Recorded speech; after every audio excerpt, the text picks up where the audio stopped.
राधे राधे दोस्तों, स्वागत है आप सभी का आपके अपने परिवार रीजनिंग सिसर एप्लीकेशन में। आज की क्लास में पटवार मॉक नंबर 5 के क्वेश्चन के सॉल्यूशन को देखेंगे। मैथ के जितने भी क्वेश्चन आए थे उनके सॉल्यूशन को देखते हैं। चलिए बढ़ते आज के सेशन की तरफ, ध्यान दीजिएगा। जो पहला क्वेश्चन पूछा था मॉक नंबर 5 में पटवार के लिए, वो पहला क्वेश्चन किससे रिलेटेड था? तो ये जो पहला क्वेश्चन है ये परसेंटेज का क्वेश्चन है और उसमें भी वोट वाले क्वेश्चन है, मतों वाले क्वेश्चन है। क्वेश्चन क्या कह रहा है समझिएगा। कह रहा है एक चुनाव में केवल 2 उम्मीदवार थे, हारने वाले उम्मीदवार को कुल वोटों का 48% मिला और उसका जो प्रतिद्वंदी था वो 6000 वोट से उसके प्रतिद्वंदी को 6000 वोट अधिक मिले। कहने का मतलब 6000 वोट से जीत गया होगा। और कह रहा है 3% वोटों के अंतर से वो क्या किया है, जीता है। तो आपको क्या करना है, अमान्य वोटों की संख्या निकालनी है। कहने का मतलब इनवैलिड वोटों की संख्या निकालनी है। अब देखो क्वेश्चन बहुत आसान सा है समझना। आपसे कह रहा है कि 3% के वोटों के अंतर से वह जीता है और जीतने के लिए उसको कितना अधिक वोट मिला है, 6000। तो आपको साफ साफ दिख रहा है कि सर इस 3% का वैल्यू तो कितना दिया हुआ है, 6000 दिया हुआ है।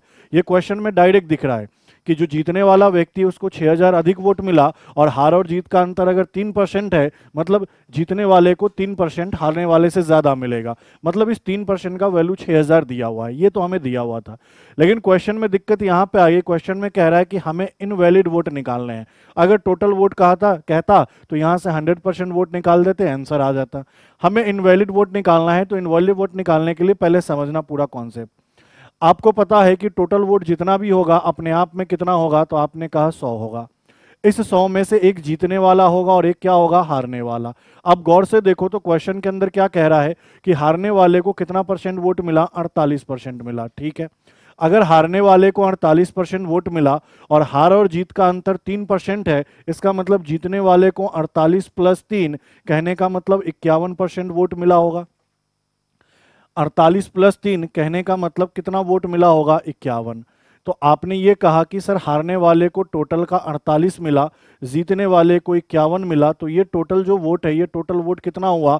तो आपने कहा 99 ही हुआ। देखो 51 और 48, ये टोटल कितना हो गया? तो आपने कहा सर ये तो 99 ही हुआ। जबकि टोटल वोट मेरे पास क्या था, 100 था। इसका कहीं मतलब क्या हुआ कि 1% वोट कहीं ना कहीं क्या हुआ है, खराब हुआ है। तो आपको ओवरऑल ये पता करना था कि 1% का मान क्या होगा। तो आपने कहा सर 1% का मान क्या होगा? तो 6000 में किसका भाग, 3 का। और 3 से आपने काटा कितनी बार में, 2000 बार में। तो आपने कहा सर जो इनवैलिड वोट था ना, जो अमान्य वोट था, वह टोटल कितना था, 2000 था। बस यही चीज इस क्वेश्चन के अंदर समझना था, बाकी कुछ ज्यादा टफ ये क्वेश्चन नहीं था। ठीक है, चलिए आगे बढ़ते हैं अगले क्वेश्चन में। क्वेश्चन नंबर दूसरा देखो, 2D का क्वेश्चन है और वो भी किसका है, ट्रिपेजियम का है। ट्रिपेजियम एक बड़ा बेसिक सा फॉर्मूला है जो हम सबको पढ़ रखा। हमने क्या पढ़ रखा है, 1/2 गुना ऊंचाई और गुना समांतर भुजाओं का क्या योग। ये ट्रिपेजियम का बेसिक फॉर्मूला है, एरिया का, ये हमने पढ़ रखा है। अब देखो क्वेश्चन में कह क्या रहा है कि एक समलंब चतुर्भुज है जिसका एरिया कितना है, तो 1720 वर्ग मीटर है। इसकी समांतर भुजाओं की बीच की दूरी 40 मीटर है। समांतर भुजाओं की बीच की दूरी का मतलब क्या, कि सर यहां से यहां के बीच का डिस्टेंस मतलब h दिया है। और कह रहा है एक भुजा की लंबाई क्या है, 48 है, दूसरी भुजा की लंबाई निकालनी है। तो मुझे बताओ, एरिया तो 1720 दिया है, ठीक है सर।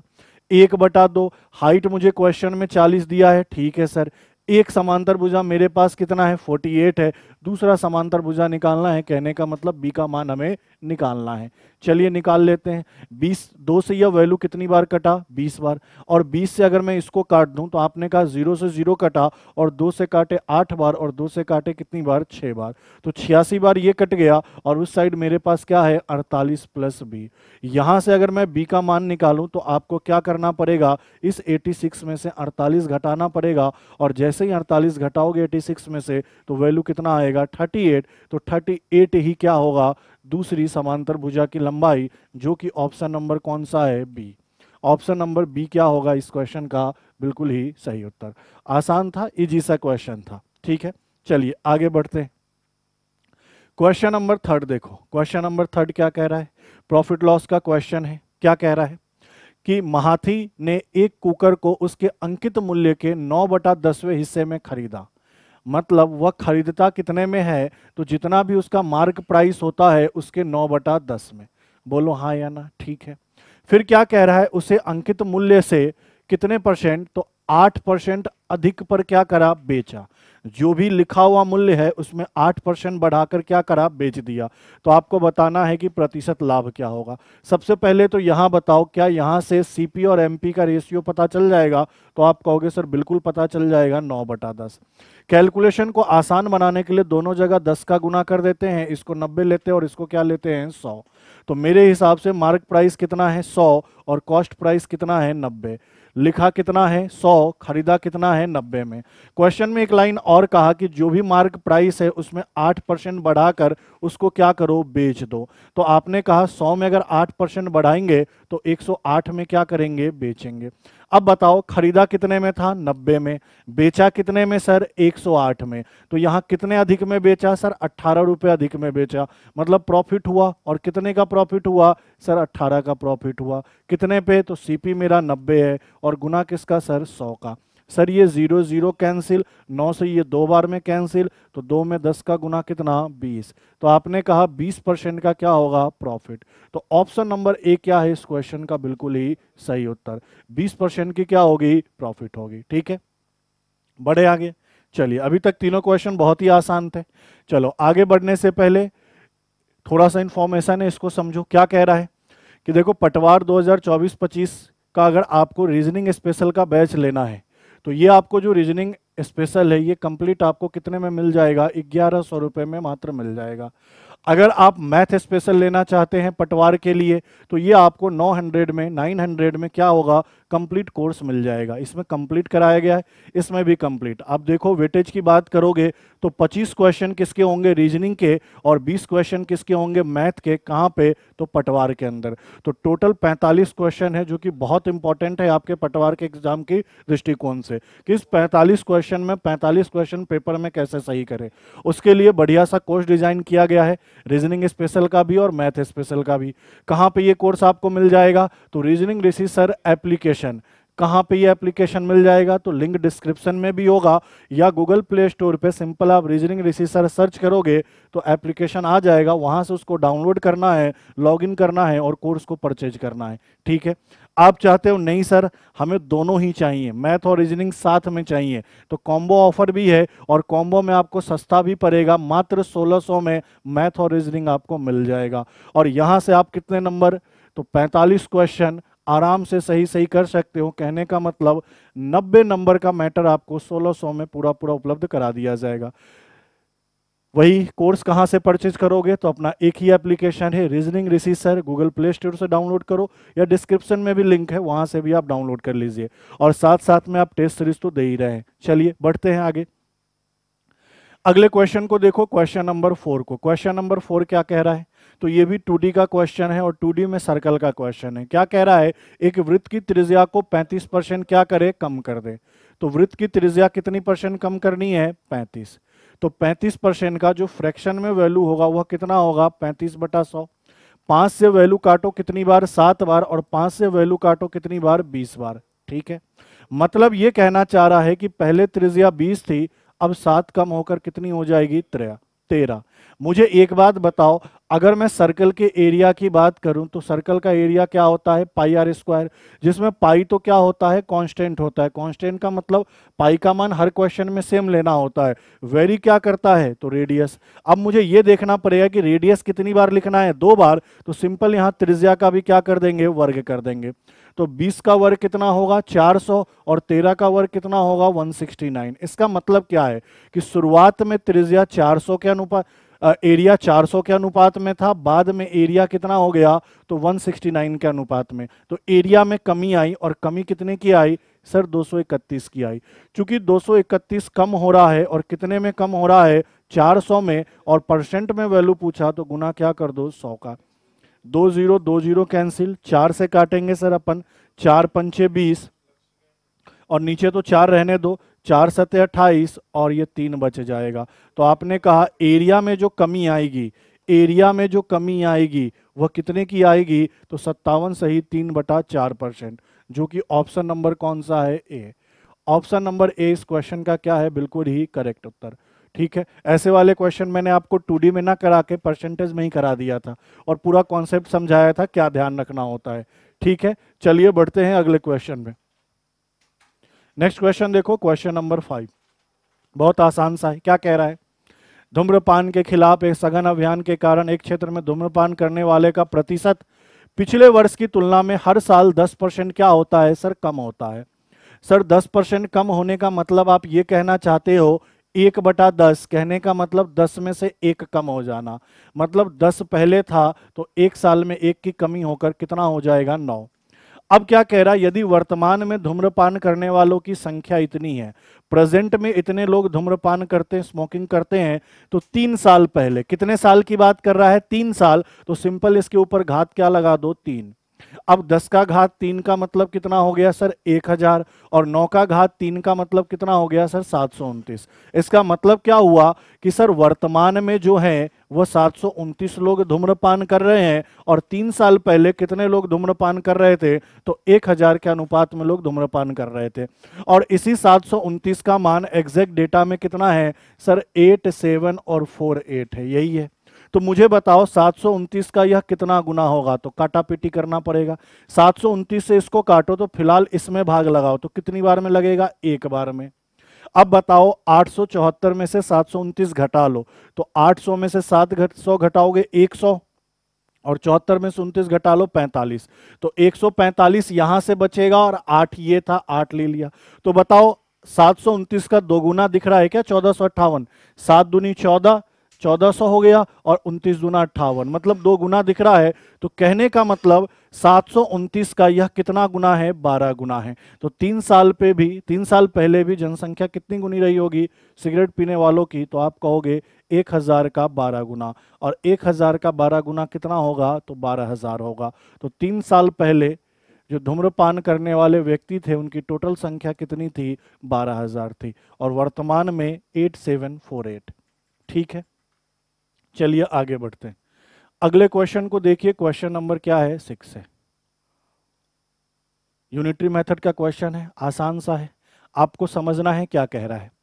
क्वेश्चन कह रहा है एक पुरुष किसी काम को कितने दिन में कर सकता है? 12 दिन में कर सकता है। कितने पुरुष की बात कर रहा है सर? एक की। देखो मैं हाईलाइट करता जा रहा हूं। फिर कह रहा है कि एक महिला की बात कर रहा है, और वह उस काम को कितने दिन में करती है? 10 दिन में। जितने काम को ये 12 दिन में, उतने ही काम को ये कितने दिन में? 10 दिन में। अब देखो आगे पढ़ो। कह रहा है कि 2 पुरुष और 3 महिला वैकल्पिक दिनों पर काम करे। वैकल्पिक दिनों का काम का मतलब अल्टरनेट करे, कि आज महिला तो कल पुरुष, फिर महिला, फिर पुरुष, फिर महिला, फिर पुरुष, या पुरुष पुरुष महिला, इस तरीके से काम हो। और कहा, और पुरुष पहले दिन काम करता है, मतलब काम की शुरुआत कहां से करनी है? पुरुष से, मतलब पहले दिन पुरुष करेगा, दूसरे दिन महिला, फिर पुरुष, फिर महिला, इस तरीके से काम कराया जाए तो टोटल काम समाप्त होने में कितना दिन लगेगा, ये आपको बताना है। अब देखो समझना, कह रहा है एक आदमी के कितने दिन का काम सर? 12 दिन का। तो ठीक है, और एक महिला को ओमेन ले लिया, इनके 10 दिन का काम आपस में क्या है? बराबर होगा, कि एक महिला उस काम को 10 दिन में और एक पुरुष उस काम को 12 दिन में। तो एक आदमी का 12 दिन का काम और एक महिला के 10 दिन का काम बराबर होगा। जरा इसको सरल कर लो सर, ये 6 बार और यह कितनी बार? 5 बार। तो यहां से आपको पता चल गया ना कि पुरुष और महिला के एक दिन के काम करने का रेशियो क्या है? तो 5 बटा क्या है? 6 है। क्लियर है ये बातें? इसका मतलब एक आदमी एक दिन में 5 काम, एक महिला एक दिन में 6 काम। ये क्लियर है? अब देखो काम को अल्टरनेट करवाना है, और स्टार्ट किससे करना है? पुरुष से। और कह रहा है कि कितने पुरुष से स्टार्ट करना है? 2 पुरुष से। मतलब यहां काम ऐसे होगा, पूरा मैं कॉन्सेप्ट ही समझा रहा हूं, कि पहले दिन 2 आदमी काम करेगा, फिर दूसरा दिन क्या करेगा? अल्टरनेट पे चलना है, तो दूसरे दिन 3 औरत काम करेगी, फिर नेक्स्ट डे आएगा, और नेक्स्ट डे कितने आदमी काम करेंगे? 2 आदमी, और इसी तरह अगले दिन फिर महिला, इसी तरीके से काम चलता जाएगा। लेकिन कब तक? जब तक टोटल काम ना हो जाए। तो सबसे पहले टोटल काम निकाल लेते हैं कि आखिर में टोटल वर्क कितना है। तो अगर मैं टोटल वर्क की बात करूं तो आप बताओ, एक आदमी एक दिन में कितना? 5, तो 12 दिन में कितना करेगा? तो 1 गुना 5 गुना 12, तो 12 पंचे टोटल 60 काम करना है। टोटल काम कितना करना है? 60। आप महिला से भी निकाल सकते थे 1, और महिला की जगह कितना 6, 1 गुना 6 गुना 10, तब भी काम कितना होता 60। इसीलिए दोनों का काम बराबर लिया, क्योंकि भैया दोनों सेम ही काम करेंगे। तो टोटल 60 काम को कैसे करवाना है, तो अल्टरनेट डे पे ऐसे करवाना है। अब जरा एक एक करके सोचो कि हमें शुरुआत के दिन में, मतलब स्टार्ट किससे करना है, पुरुष से, और कितने पुरुष लेने हैं 2। फिर अगले दिन हम महिला लगाएंगे, और कितनी महिला लगाएंगे 3। फिर उसके अगले दिन पुरुष लगाएंगे, कितने लगाएंगे 2। मतलब 2 पुरुष 3 महिला के काम को 2 पुरुष और 3 महिला हर एक दिन काम करवाते हुए अल्टरनेट डे पे बढ़ते चले जाएंगे। तो मुझे एक चीज बताओ, एक आदमी एक दिन में 5 काम करता है, तो 2 आदमी एक दिन में कितना काम कर लेगा, तो आप कहोगे सर 10। और अगर एक महिला एक दिन में 6 काम करती है, तो 3 महिला एक दिन में कितना काम करेंगी, 18। मैंने कुछ नहीं किया, दोनों तरफ 2 का गुना कर दिया, तो 2 पुरुष 5 दूनी 10 काम, 3 महिला, तो यहाँ कितने काम 18। अब इससे क्या होगा, काम आसान हो जाएगा। मुझे पता चल गया कि पहले दिन कितने काम होंगे, सर 10 काम होंगे। दूसरे दिन कितने काम होंगे, सर 18 काम होंगे। तीसरे दिन कितने काम होंगे, 10 काम होंगे। तो भैया 10, 18 और 18, अभी तक तो 38 काम हुए हैं। मतलब इसके अगले दिन भी काम चलेगा। अब अगले दिन कौन आएंगी, 3 महिला, और 3 महिला आएंगी तो कितना काम करेंगी, 18। अब जरा देखो कि पहले दिन 10 काम, दूसरे दिन 18, तीसरे दिन 10, चौथे दिन 18, इस तरीके से इनको जोड़ो तो अभी तक 56 काम हो चुका है। कितना काम हो चुका है, 56 काम हो चुका है। 18 और 18 36, और ये 20, 56 काम हो चुका है। फिर नेक्स्ट डे आएगा, अगले दिन की बात होगी, और अगले दिन महिला के बाद किसका नंबर आएगा, पुरुष का। अब जरा सोच के देखो, यहां तक हमने टोटल कितने काम कर लिए, यहां तक हमने टोटल कर लिए हैं सर 56 काम। 56 काम कर चुके हैं, तो अगले दिन किसका नंबर आएगा, 2 पुरुष का, और 2 पुरुष को काम कितने करने हैं, सर 4 काम करने हैं। काम कितने करने हैं, 4, तभी तो ये 56 और 4 कितना होगा, 60, क्योंकि टोटल 60 ही काम है, तो 4 काम करने हैं। लेकिन 2 पुरुष कितना काम कर सकता है, तो 2 पुरुष 10 काम कर सकता है। तो आप कहोगे कितने दिन लगेंगे, तो आपने कहा कि काम तो 4 है, और एक दिन में 10 काम कर सकता है 2 पुरुष, तो 4/5 दिन लगेंगे इस 4 काम को करने में। तो इस तरीके से टोटल जो दिन आया, टोटल जो डे आया, वह टोटल डे कितना होगा, तो आपने कहा 1 + 1 + 1 + 1, तो 1 2 3 4 दिन तो ये, जिसमें 56 काम हो गए। और 4 काम के लिए कितना दिन, तो 4/10 दिन। अब इसको सरल कर लो, 2 से 2 बार, और 2 से कितनी बार, 5 बार। और सरल करो, 5 चौका 20, और 2 कितना, 22। तो आपने कहा सर 22/5 दिन का समय लगेगा। सर 22/5 दिन का समय लगेगा, जो कि ऑप्शन नंबर कौन सा है, सी। 22/5 दिन में अगर अल्टरनेट काम करेंगे तो काम क्या हो जाएगा, समाप्त। ये मैंने पूरा आपको समझा दिया है, कॉन्सेप्ट ही समझा दिया है। आप इसको डायरेक्ट भी कर सकते थे, मैं आपकी जगह रहता तो डायरेक्ट करता। 2 आदमी 3 औरत थे, डायरेक्ट 28 काम लेता एक दिन में, सॉरी 2 दिन में 28 काम। तो 28 का 4 गुना कितना होता, 56।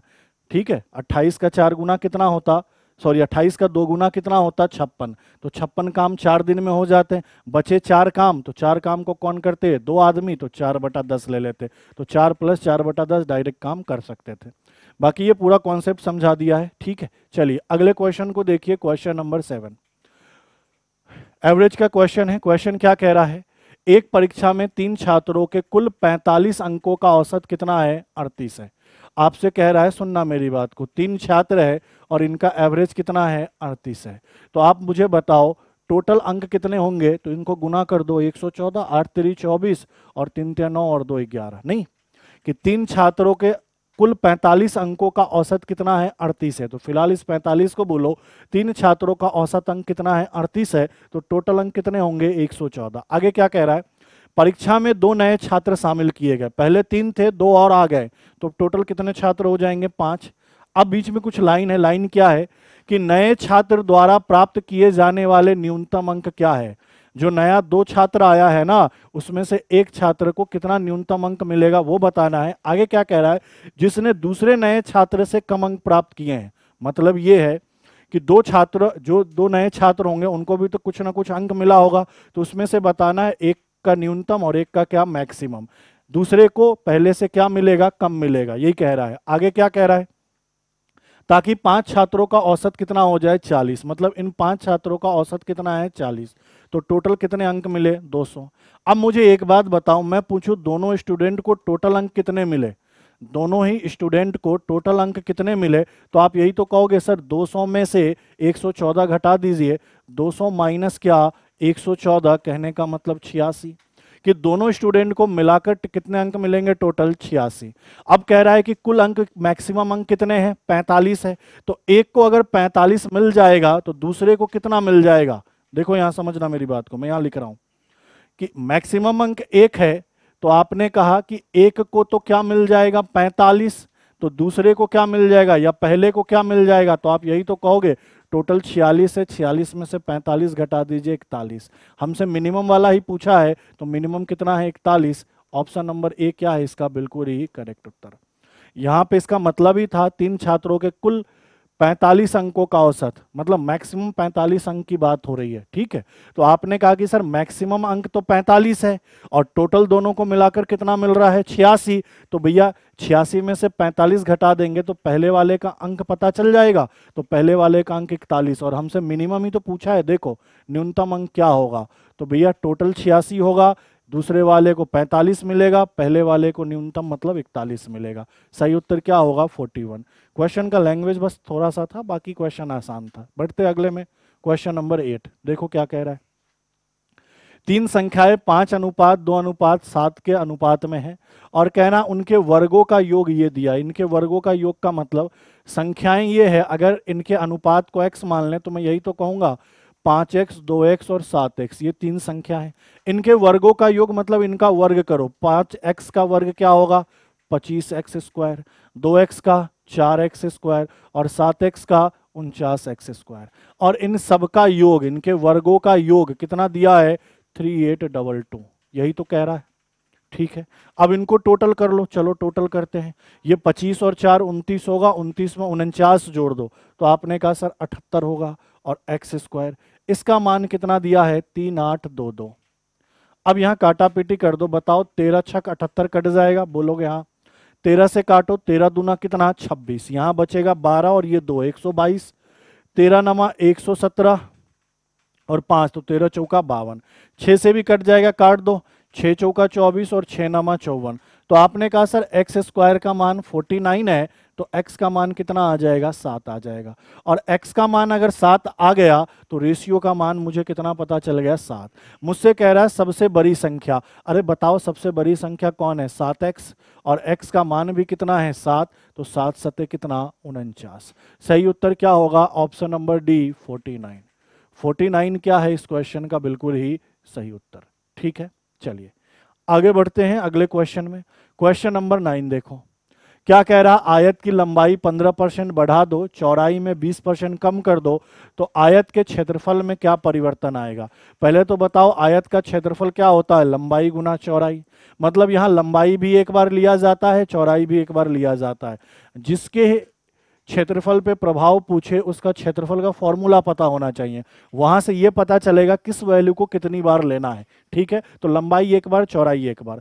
अब बताओ लंबाई में कितना बढ़ाया 15%, लंबाई में कितना बढ़ाया 15%, जो बढ़ रहा है उसको प्लस में, और चौड़ाई में कितना कम किया 20%, जो घट रहा है उसको माइनस में। ध्यान देना कि कभी भी इफेक्टिव रेट वाले फॉर्मूले से अगर निकाले, जैसे आपने पढ़ा होगा परसेंटेज के अंदर, मैंने भी पढ़ाया है, a plus b plus a b बटा कितना 100।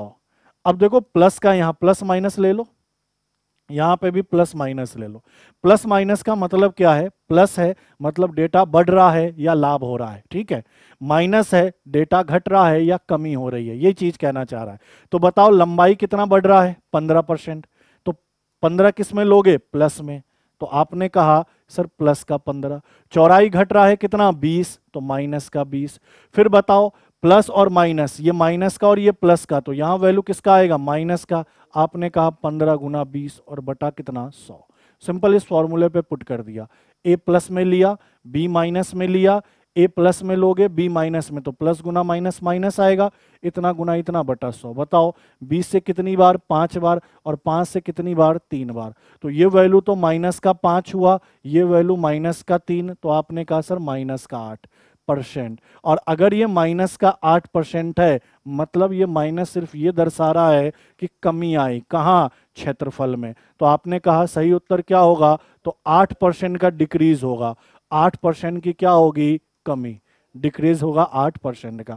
यही प्लस में होता तो 8% क्या हो जाता, इंक्रीज। बस इतना सा काम करना था, ठीक है। और भी तरीके हैं, क्लास में तो बहुत सारे तरीके से पढ़ाया गया, यहां मुझे जो बेस्ट सोल्यूशन लगता है वो आपको करवा दे रहा हूं, ठीक है।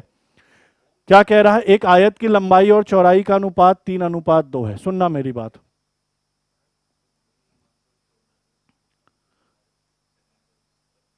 3:2 क्या है, 2 है, ठीक है। तो मुझे यहां से यह पता चल गया कि लंबाई 3x है और चौड़ाई क्या है, 2x है। बोलो हाँ या ना, ठीक है। सुनना मेरी बात को, लंबाई 3x है और चौड़ाई कितना है, 2x है। आगे क्या कह रहा है, यदि लंबाई को 25% बढ़ा दो, कितना परसेंट बढ़ा दो, 25। तो मुझे एक चीज बताओ, 25% मतलब क्या होता है सर, 1/4। हाँ या ना, मतलब 4 में 1 बढ़ गया तो जो भी नया लंबाई होगा उसमें 5/4 का क्या कर दे, गुना कर दे। 4 में 1 बढ़ गया। तो आप मुझे एक बात बताओ, नए लंबाई की अगर मैं बात करूं, इनको तो आप बाद में लिख लेना, पहले इनको देखो। नए लंबाई की अगर मैं बात करूं तो आपने कहा पहले लंबाई कितनी थी, 3, तो नया लंबाई कितना होगा, तो उसमें 25% बढ़ जाएगा, मतलब 5/4 का गुना हो जाएगा। आगे देखो, आगे क्या कह रहा है, इसकी चौड़ाई स्थिर रखी गई, मतलब चौड़ाई में कोई चेंज नहीं है, पहले 2 था तो अब भी 2 रहने दो।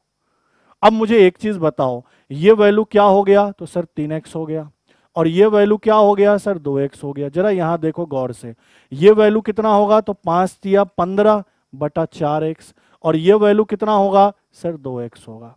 बोलो हाँ या ना, बोलोगे जी सर बिल्कुल, बिल्कुल आप सही कह रहे हो, ठीक है। अब आगे कहो क्या कह रहा है, आयत का क्षेत्रफल 24 मीटर स्क्वायर बढ़ जाता है।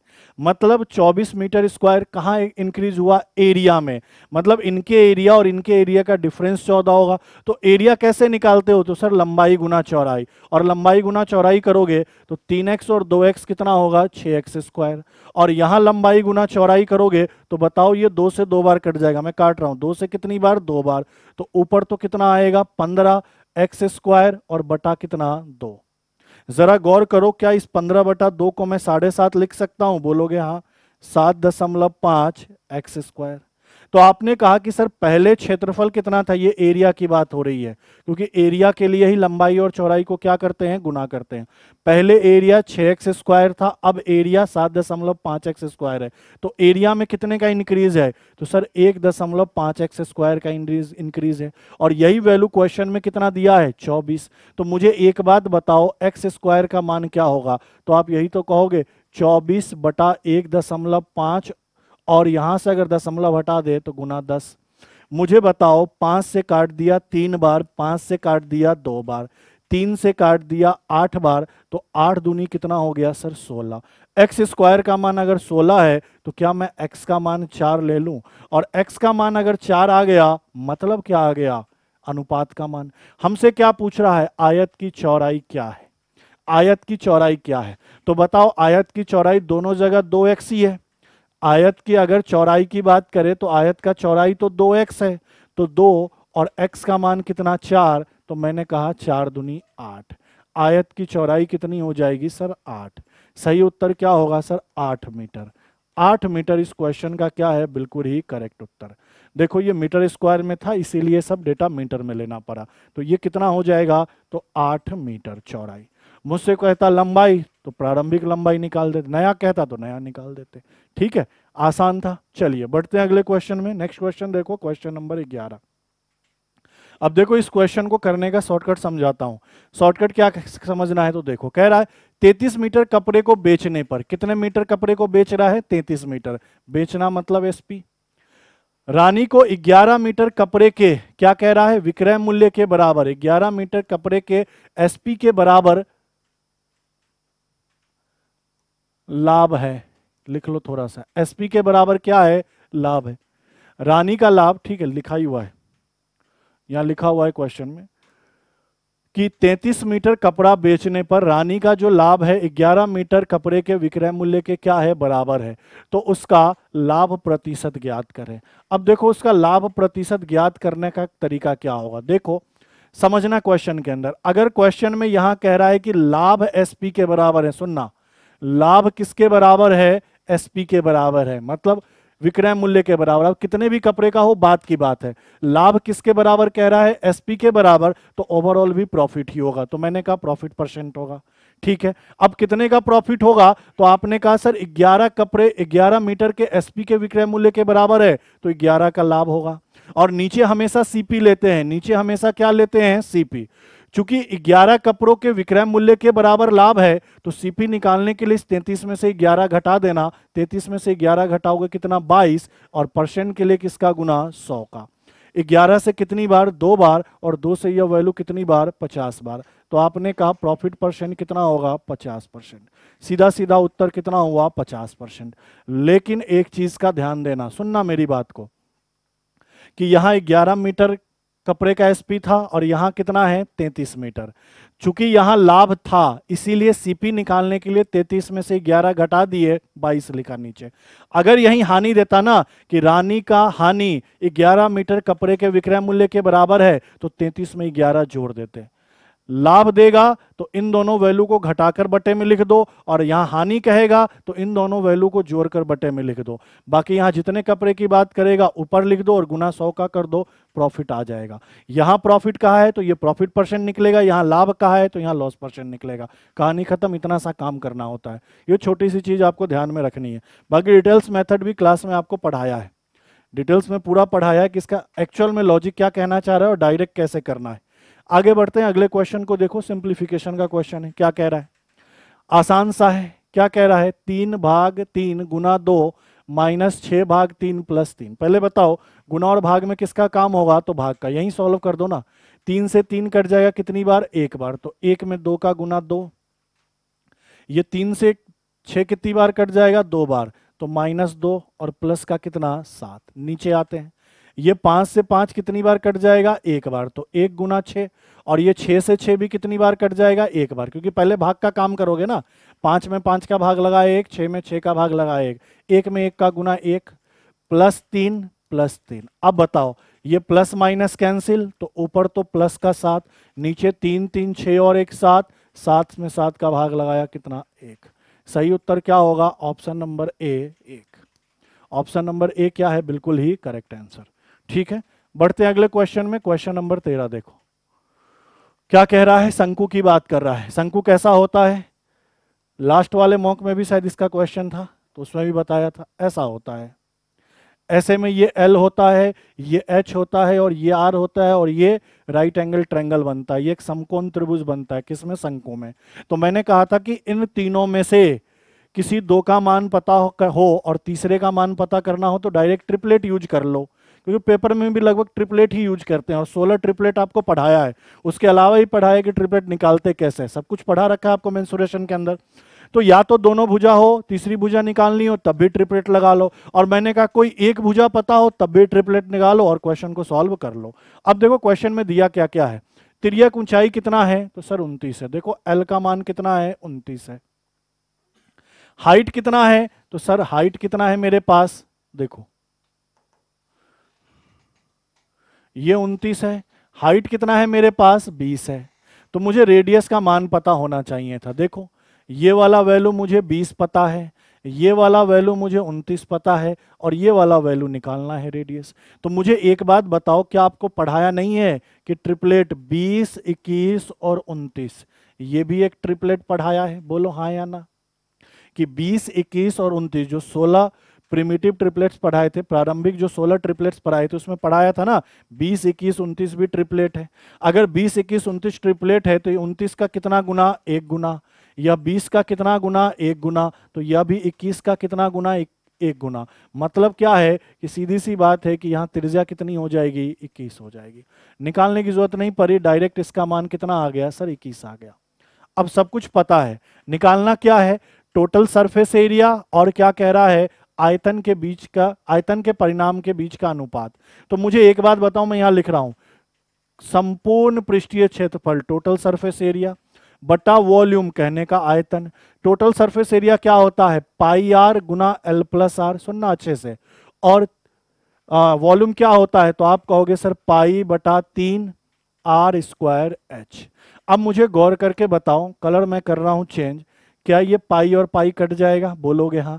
एक बार आर से एक बार आर यहाँ कट जाएगा? बोलोगे हाँ। तो ऊपर में बचा एल प्लस आर। बताओ एल कितना है सर? 29 है।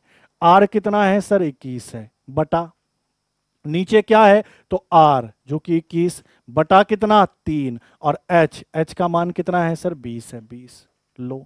बताओ 3 से कितनी बार? 7 बार।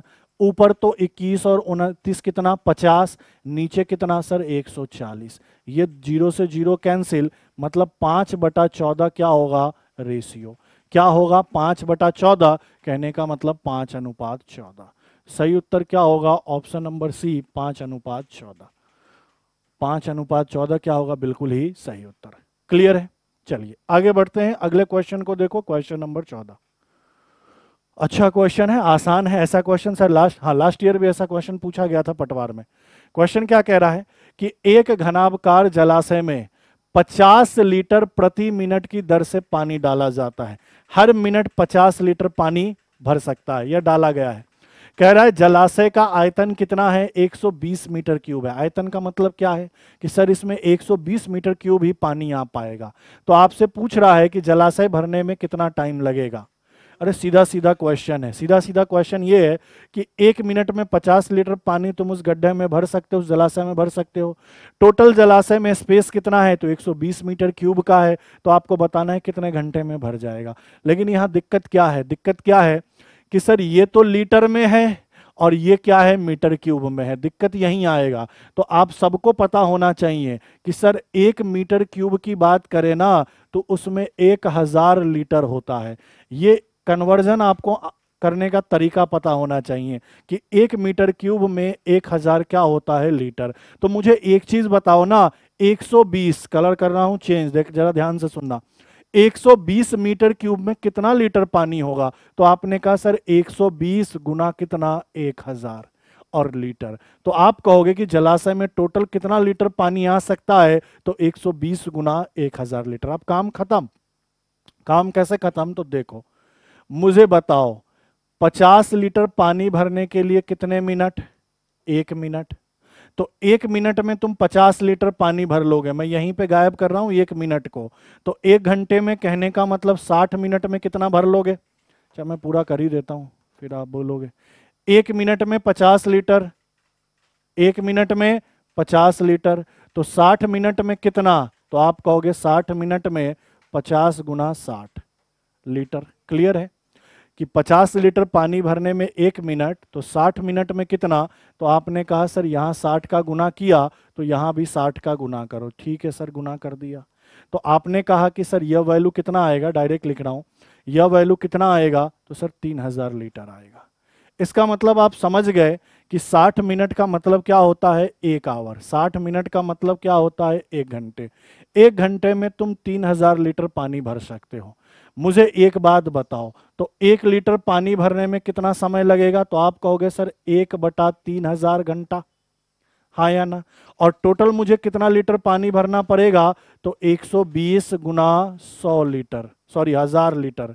तो आप कहोगे इसमें कितना समय लगेगा? तो 1/3000 गुना 120 गुना 1000। बताओ, ये 3 जीरो से 3 जीरो, यह 3 से कितनी बार? 40 बार। तो बराबर में क्या आ गया? 40 घंटे। बराबर में क्या आ गया? 40 घंटे। या ऐसे भी सोच सकते थे कि सर 3000 लीटर है और यहाँ कितना भरना है? तो 1,20,000 लीटर। तो 3000 का कितना गुना? 40 गुना। तो यहाँ भी कितना गुना? 40 गुना। तो सीधा सीधा आंसर आता 40 घंटे में वह जलाशय पूरा क्या होगा? भर जाएगा। बस ये पता होना चाहिए कि 1 मीटर क्यूब में 1000 लीटर होता है। ठीक है, कहानी क्लियर है। चलिए आगे बढ़ते हैं अगले क्वेश्चन में। क्वेश्चन नंबर 15 देखो, सिंप्लीफिकेशन का है, लेकिन ये डायरेक्ट अगर आपको फॉर्मूला पता है, जैसे कि a का क्यूब प्लस b का क्यूब बराबर क्या होता है, आपको पता होना चाहिए सर ये a प्लस बी गुना a square minus a b plus b square होता है।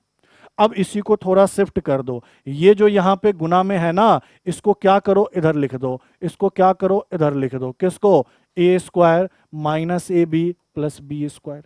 तो आप क्या कहोगे कि sir a cube plus b cube में अगर a square minus a b plus b square का भाग लगाऊंगा तो रिजल्ट ए प्लस बी आएगा। तो मुझे बताओ 0.96 0.96 0.96 तीन बार गुना हुआ मतलब ए का क्यूब, 0.04 0.04 0.04 तीन बार गुना हुआ मतलब बी का क्यूब। बताओ यहाँ ए गुना ए स्क्वायर, यहाँ ए गुना बी माइनस ए बी और यहाँ बी स्क्वायर, सेम सेम फॉर्मूले पे बैठ रहा है। ठीक है, इसका मतलब रिजल्ट क्या आएगा ए प्लस बी। तो ए के जगह क्या लिखना है सर 0.96 और बी के जगह क्या लेना है सर 0.04।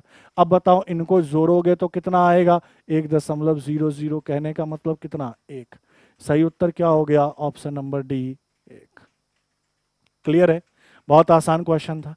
ये सब कुछ सिंप्लीफिकेशन में भी पढ़ा रखा है कि भैया जरूरी नहीं है कि कैलकुलेशन बेस्ड ही क्वेश्चन सिंप्लीफिकेशन में हो, आपको इस तरीके से फॉर्मूला बेस्ड भी क्वेश्चन दे सकता है सरलीकरण के अंदर, और आपको पढ़ना है। इससे भी क्वेश्चन हर साल, पिछले साल पेपर हुए थे, हर एक शिफ्ट में सिंप्लीफिकेशन के भी 2 क्वेश्चन थे। आपको एक एक टॉपिक क्लियर कराऊंगा इस कोर्स में। आप रीजनिंग डिसीजर एप्लीकेशन पे जाइए और यहां से आप कोर्स परचेज कर लीजिए, कॉम्बो ऑफर परचेज कर लीजिए, मैथ और रीजनिंग का हर चीज, एक भी टॉपिक छूटा नहीं है, सारे पीवाईक्यू करा दूंगा। जितना भी पटवार में पेपर हुआ है सारे पीवाईक्यू प्लस उसके अलावा भी बहुत सारा मैटर, मतलब इतने अच्छे तरीके से कोर्स कराया गया है कि उसको पढ़ के जाओगे ना पेपर में एज इट इज क्वेश्चन भी देखने को मिल जाएंगे। चलिए आगे बढ़ते हैं। क्या कह रहा है, यदि टी की आय उसकी बचत का 8 गुना है। टी की बात कर रहा है और किसकी बात कर रहा है, इनकम की, कि टी की इनकम उसकी सेविंग का 8 गुना है। मैंने मान लिया अगर बचत 1 है तो इनकम कितना होगा 8। तो मुझे एक बात बताओ खर्च का रेशियो कितना आ जाएगा, तो आप कहोगे 7, हाँ या ना, कि आय में से अगर बचत घटा दे तो खर्च आ जाएगा। तो आपसे कह रहा है व्यय उसकी बचत से कितना गुना है, तो व्यय मतलब खर्च उसकी बचत का कितना गुना है सर 7 गुना है। तो आंसर क्या हो गया 7, आंसर क्या हो गया 7। यही क्या होगा इस क्वेश्चन का सही उत्तर। मौखिक था, आराम से कर सकते थे एक लाइन का। चलिए आगे बढ़ते हैं, अगले क्वेश्चन को देखिए, क्वेश्चन नंबर 17। कह रहा व्यापारी एक वस्तु पर 50% अधिक मूल्य अंकित कर दिया और बाद में 20% का छूट दे दिया। छूट देने के बाद व्यापारी को कितने % का लाभ होगा। देखो सुनना मेरी बात को, कुछ ना कुछ में खरीदा होगा, जितने में भी खरीदा होगा उसको 100 मान लिया।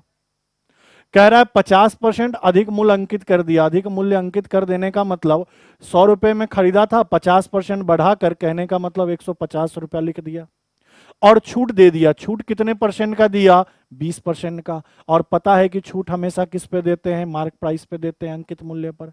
तो एसपी कितना हो जाएगा, तो आप क्या कहोगे सर 120 में से 20% कम कर दो, जरा सोचो, सॉरी 150 में से 20% कम कर दो, जरा सोचो 150 का 10% कितना होगा 15, तो 20% कितना होगा 15 दूना 30, मतलब 150 का 20% कितना होगा 30, तो 150 में से 30 कम कर दोगे, कहने का मतलब बेचा कितने में 120 में। अब पूरा डेटा पता चल गया, खरीदा 100 में, लिखा 150, बेचा 120 में। तो बताओ ना कितने का प्रॉफिट हुआ, सीधा सीधा 100 में 20 ज्यादा मतलब 20% का प्रॉफिट हुआ। और हमसे यही तो पूछ रहा है कितने % का प्रॉफिट 20। अपना ऑप्शन क्या होगा, ऑप्शन नंबर डी 20% का क्या हो गया लाभ।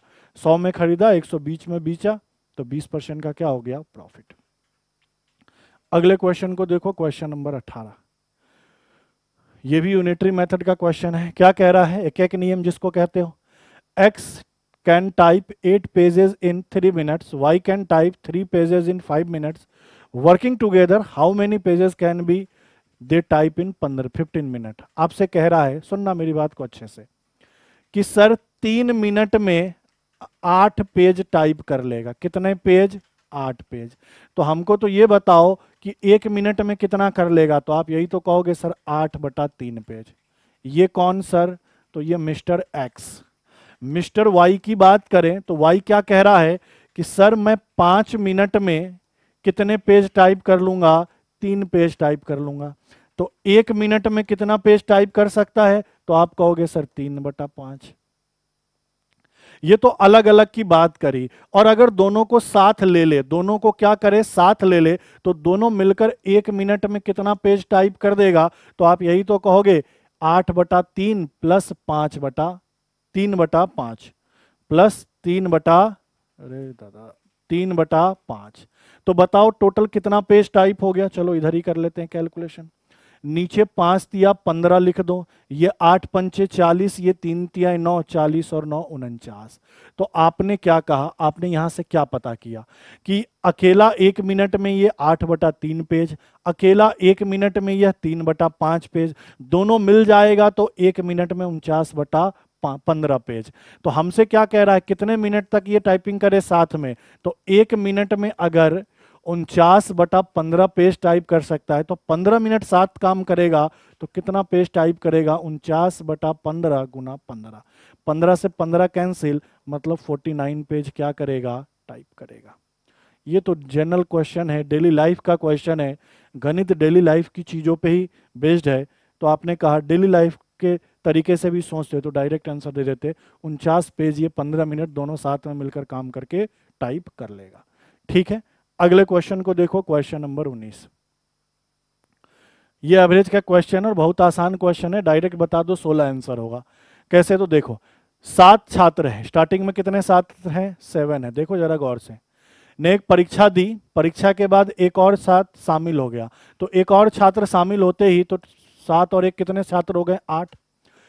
और छात्र के समूह में शामिल हो गया। क्या कह रहा है, नए छात्र को शामिल करने पर एवरेज कितना बढ़ा है, सर 2 बढ़ा है। नए छात्र को शामिल किया है तो एवरेज कितना बढ़ा है, 2 बढ़ा है। मैंने क्लास में बार बार कहा है कि एवरेज अगर 2 बढ़ा है मतलब हर एक में 2 बढ़ा है, यही तो पढ़ाया आपको। आगे क्या कह रहा है, शुरुआती 7 छात्रों के औसत अंक से जो भी 7 का एवरेज अंक है ना, उसकी तुलना में नए छात्र को कितना अधिक अंक मिला, कितना अधिक अंक मिला। तो जरा गौर से सोचो ना, कुछ भी रहा होगा, मान लो कि शुरुआत में x ही रहा होगा इनका एवरेज, 7 छात्रों का एवरेज शुरुआत में क्या रहा होगा, x ही रहा होगा। ठीक है, कह रहा है एक नया छात्र आया, मतलब अब छात्र कितने हो गए, 8, जिससे एवरेज कितना बढ़ा, 2। एवरेज 2 बढ़ा मतलब हर एक छात्र में 2 बढ़ा, तो टोटल कितना बढ़ गया, 16। तो आप यही तो कहोगे, जो भी एवरेज था उसमें 16 बढ़ गया, डायरेक्ट आंसर क्या कर देते, 16। नहीं तो पूरा पूरा करना चाहो तो मेरे पास मेथड भी है कि मान लो कि यह x है, तो आपने कहा कि टोटल कितने हो गए, 7x, 7 छात्र एवरेज x 7x, एक छात्र आ गया 8, एवरेज बढ़ गया 2 तो x + 2, तो टोटल कितने, 8x + 16। अब बताओ यहां कितने का डिफरेंस चल रहा है, तो x + 16। मैं पूछूं जो नया छात्र आया है, नया जो छात्र आया है उसको कितने अंक मिले हैं, तो आप यही तो कहोगे 8x + 16 में से 7x घटा दीजिए तो कितना आएगा, x + 16। मतलब जो नया छात्र है उसको x + 16 अंक मिला है। अब जरा गौर करो, ये एवरेज से कितना ज्यादा है, एवरेज x था, x से कितना ज्यादा है, 16 ही तो ज्यादा है, तो डायरेक्ट आंसर कितना, 16। तो इसमें ऐसा कोई कॉपी पेन चलाने जैसा चीज नहीं था, आपको बस समझना था औसत 2 बढ़ा है नए के आने के कारण, पहले 7 थे 8 हुआ, तो 8 दूनी 16 बढ़ना है, हर एक में 16 बढ़ना मतलब एवरेज में भी 16 बढ़ना, हर एक में एवरेज में 16 बढ़ना मतलब हर एक में क्या करना, सॉरी हर एक में 2 बढ़ना मतलब टोटल में कितना बढ़ना, 8 दूनी 16 बढ़ना। तो आपने कहा एवरेज से 16 बढ़ गया, डायरेक्ट आंसर 16 कर देते। ठीक है, चलिए आगे बढ़ते हैं अगले क्वेश्चन में। क्वेश्चन नंबर 20 देखो क्या कह रहा है कि साधारण ब्याज मूलधन से 12.5% अधिक है। अगर मान लो मूलधन मैंने 100 ले लिया, सुनना मेरी बात को, तो साधारण ब्याज कितना होगा, तो 12.5% बढ़ा दोगे तो 112.5 होगा, यही तो होगा। साधारण ब्याज मूलधन से 12.5% अधिक है। आगे क्या कह रहा है, वर्षों की संख्या n है और r दर है और उनका रेशियो क्या है, तो सर n/r कितना है, 2:1 है, हाँ या ना। तो मुझे एक बात बताओ, यहां से मैं ऐसा लिख सकता हूं कि n किसके बराबर है, 2r के बराबर है, तो r बराबर क्या होगा, n/2 होगा। बोलो हाँ या ना, कि दर के जगह मैं समय का आधा कर सकता हूं, क्यों, क्योंकि दर 2 गुना है, दर का 2 गुना किसके बराबर है, समय के बराबर। ये रेशियो दिया हुआ है क्वेश्चन में, हाँ या ना, समय और दर का रेशियो 2 और 1। अब मुझे क्या करना है, मुझे बताओ रेट का फॉर्मूला क्या पढ़ा था, SI इंटू कितना 100 बटा मूलधन गुना कितना समय, यही तो पढ़ा हुआ है। चलो समय को यहाँ पे n लिया है, समय को आपने क्या लिया है, n। अब इस फॉर्मूले में वैल्यू को पुट कर दो, दर पता नहीं, r का रहने दो, ब्याज मुझे पता है 112.5 है, गुना 100 तो हम करेंगे, मूलधन मेरे पास कितना है सर 100 है, और समय मेरे पास कितना है, तो 2r है। या एक काम करो ना, हाँ चलो 2r है, या एक काम करो ना, थोड़ा कैलकुलेशन और आसान बना देता हूँ, समय ही निकाल लो ना, n निकाल लो, तो यहाँ r आ जाएगा। r के जगह आप क्या रख दो, n/2। समझ गए क्या कि सर समय अगर निकालते तो SI गुना 100 बटा मूलधन गुना क्या कर लेते, दर। तो SI के जगह मैंने ये रख दिया, 100 तो था, मूलधन 100 और दर के जगह n/2। अब मुझे एक चीज समझाओ, क्या समझाओगे? कलर कर रहा हूं चेंज। सर ये 100 से 100 कट जाएगा, हाँ या ना? ये n नीचे है तो ऊपर चला जाएगा और n इधर चला जाएगा, ये n यहाँ है तो इधर आएगा, n गुना n n स्क्वायर, और ये 2 गुना हो गया, n/2 है तो 2 ऊपर चला गया, तो आपने कहा 112.5 का 2 गुना, जो कि कितना होगा सर, 225 होगा। तो n का मान कितना आएगा, 225 किसका होता है वर्ग, तो 15 का, तो n का मान 15। n का मान 15 मतलब टाइम तो कितना आ गया, 15 साल आ गया। रेट कितना हो जाएगा, तो आप यही तो कहोगे 15/2, समय का आधा, जो कि कितना हो गया, 7.5% हो गया। हमसे यही पूछा कि इन दोनों का मान क्या होगा, तो समय 15 होगा, रेट 7.5 होगा, जो कि ऑप्शन नंबर कौन होगा, तो ऑप्शन नंबर बी। समय 15, रेट 7.5, ऑप्शन नंबर बी क्या इसका करेक्ट उत्तर। क्लियर है? इजी क्वेश्चन था ये भी, ज़्यादा हार्ड तो था नहीं। तो ये आपका मॉक नंबर 5 के जितने भी क्वेश्चन थे सबका सॉल्यूशन है मैथ का। मिलते हैं आपसे अगले सेशन में। आज के लिए इतना ही। थैंक यू, धन्यवाद।